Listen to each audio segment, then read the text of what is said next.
Hello my friends, LaRuffa here with another Unbiased unboxing, and in this episode we're going to take a look at Oros. I've been eyeing this game for a long time. I finally decided to pull the trigger and give it a shot. Let's see what's inside. Okay folks, and as usual, please like and subscribe to my YouTube channel if you haven't done so already. If you have, thanks so much for that support, really appreciate it. On the back of the box, you see the thing that hooked me in, right here. This was intriguing when I saw it. I'm like, ooh, that looks really cool. And then I looked at this and saw, all right, interesting, a lot of strategy here.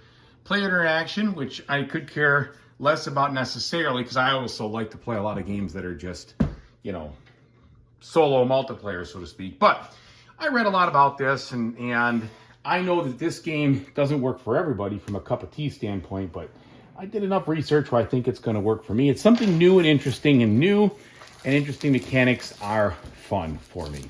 So we're going to give it a shot. Anyway, let's go ahead and see what is inside.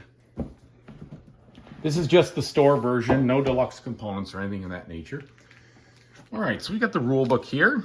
And while I have not perused the rule book, I kind of saw a little bit of a walkthrough, playthrough online, and it looks like I'll be able to grasp what's going on once I kind of learn the system. And I know that sounds weird, but it didn't look too difficult in regards to how the game actually played and everything else. But there is some, obviously, learning that system. That's going to take some time. And it looks like here, you get all the rules here by the 21st page, and then you've got the Automa stuff, which is kind of a complex thing, and you have some advanced variants and things like that, which is kind of cool. And then achievements, etc. So that's what we've got. And then a symbol reference in the back, which is really helpful. I'm glad. I always usually have the hardest time with that. So I'm glad they have it right on the back and not just wasted space. Okay, componentry now. What's this? Oh, I think that's probably to keep it from, yeah, this looks like a desiccant little pad, which is a good idea. I love that, because that means that hopefully this stuff won't be warped. Which is fantastic. All right, so we definitely have some colorful components here, right here with all the tiles and the island,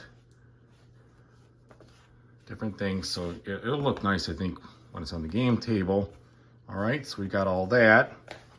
Then we have our player mats, which are on the thin side, just because I could tell from not even picking it up. However, I don't care, because they're so large. I want them to be thin so they don't warp. These days I've given up. I've given up hope on non-warping components. So sometimes, especially with regards to player mats and things, or player boards, I'm okay with a thin player board that lays flat. That doesn't spin around on me all the time every time I look at it. Funny. All right, so these are the kind of things. They have some, interesting, they have some places to punch them out. Don't know exactly why, but they do. I'll figure that out later. So here we've got your, I guess in this case, yeah, this would just be the non-solo, and this is the solo. So this is the Automa here. So normally you have this side up. I don't think that there's any asymmetrics in regards to the actual player boards themselves here. It doesn't look like it from the colors, but the Automa I think is different. I believe those are all different. Yeah, I can definitely see there's a difference there. This one's the challenging one. This is a friendly one.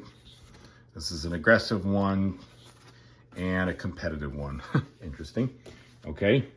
And then we have the player board here. I'm sorry, the Ascension board here for, it looks like 1 to 3 players, or maybe this is just 1 player and then 4 players. Not really sure. All the components are in here. Let's take a look at the board first. So it's a unique cut board, which is different than the usual square, which I'm fine with. All right. So it is two-sided here. So there's a smaller side right here, probably for the 1 player and lower player counts, and the larger side probably for the 4 player, or 3 or 4 perhaps. So that's the larger side there. All right, now we have what hopefully is a functional insert, because it looks like it's a functional insert. So I think there's going to be enough room to put everything in here, I hope. So let's take a look.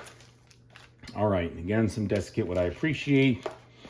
So these are the little Wisdom Advancing tokens in the different colors. So we have those. All right, and then we have the, I'm not sure exactly what these are per se, but they're your meeples that you work with. I'm not sure what they're called. Here's our score sheet over here. And then some other components. This is level 4 volcano, level 2, level 1, and level 3. So nice wooden components there. Plus some standees. I got to figure out what is on the standee itself. And then our deck of cards, which I think drives all the Automa actions. Let's take a look. See if you're going to be compelled to sleeve these or not. As you all know who have watched my many unboxings, I always sleeve my cards just because that's the kind of person I am. These, I think you're going to be, it's a little thin. Not the end of the world, but I would probably sleeve them if I were you. They do have a nice texture on them. So it looks like we've got, you know, one deck for each different type of Automa here, which is good. That should be fun. All right, and then the insert itself has this nice little picture of an island on it, so that is cool. And I like that it's at least, you know, it appears like it's going to be functional, and that's good. I like a functional insert. It's totally fine with me. So thanks so much for watching, everybody. I really appreciate it. And whatever you do in the future, I really hope you have a fantastic time doing it. Take it easy, everybody.